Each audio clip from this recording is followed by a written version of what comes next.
If this is your first time building a house, these are the things a lot of first time builders wish they knew before building their first home. And if you knew this as a first time home builder, you're going to avoid being scammed. You're going to avoid overpaying for a house, especially when you are starting, because you will know when someone is overpricing you.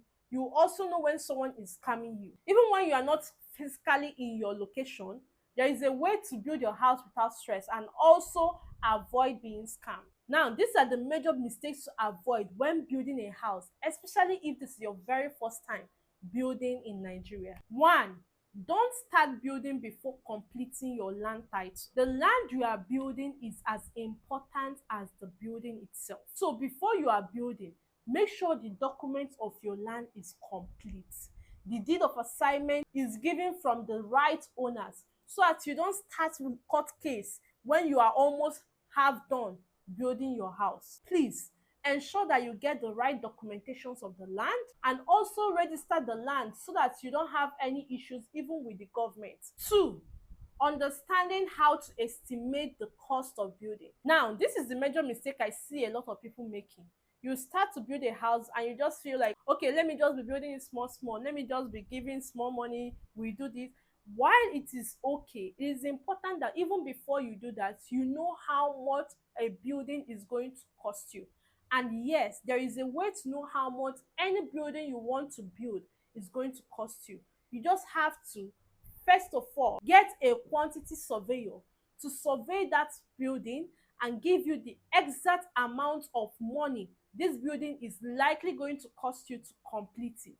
Now, when you have this, you know when someone is overpricing even building materials. You know when someone is hyping the price of something, and you also know when people are scamming you, maybe because they feel like you are not on ground. Just knowing exactly how much each stage of building is going to cost you will help you reduce the amount of scams a lot of people go through when they are building their house. Three, don't skip your building plan approval. In fact, your survey plan, your building plan has to be up to date so that you don't have any risk of demolition. If you are building in the wrong place, if you don't have the right survey for a building and you did not chart the survey of the land even before buying it and then finally building on it, you can wake up one day and see that your building has been marked for demolition. You can wake up one day and you just come back and see that your building is already on the ground. Because why? You are building in a place that is not meant to be built on. So even before putting one block on the ground, you need to chart your land and make sure that the survey is up to date with the Surveyor General's office, and also get a building approval. Make sure you are building the right thing that is meant for that location, so that nobody will come for you later. Remember, you are putting a whole lot of money in this building, and this building is a long-term investment. So you need to make sure that all the T's are crossed and all the I's are dotted. You don't want any stories that touch the heart in the future. Abeg.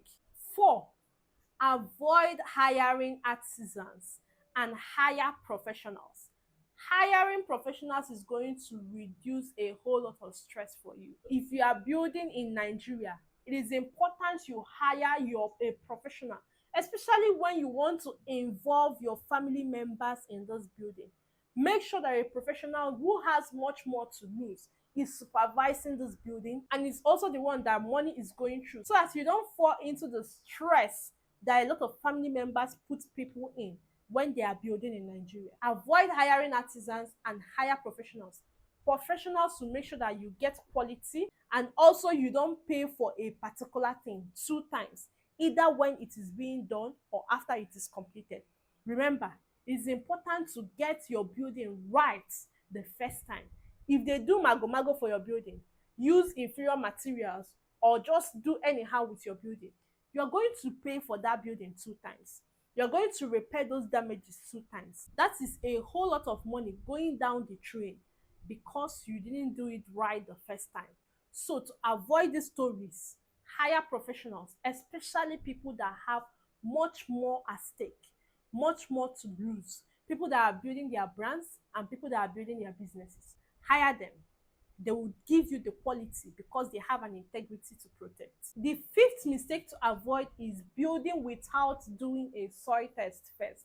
It's important you do this because the soil test is going to show you the kind of foundation you have to have there, and also how to make your building stand solid. See, just because you saw a beautiful house on Pinterest does not mean you can build that same type of house in the place you have your land, because the house can be in a beautiful place that the topography and the soil supports, but where you have your land might not even support that kind of house. So when you do a soil test and a topography test, you know what is best suited for your type of land and the location you have your building. You are building for yourself.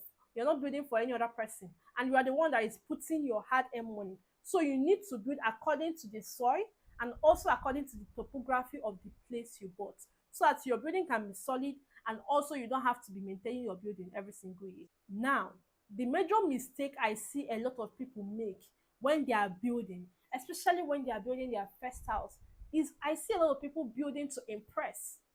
Your neighbor built your duplex, your neighbor built a penthouse, and you feel like, oh, I want to build my own penthouse, but you know that currently you are not even in Nigeria, and you don't visit Nigeria every single time. So when you are done building that duplex, it is going to stay there and be collecting dust, and it's not going to be giving you much money.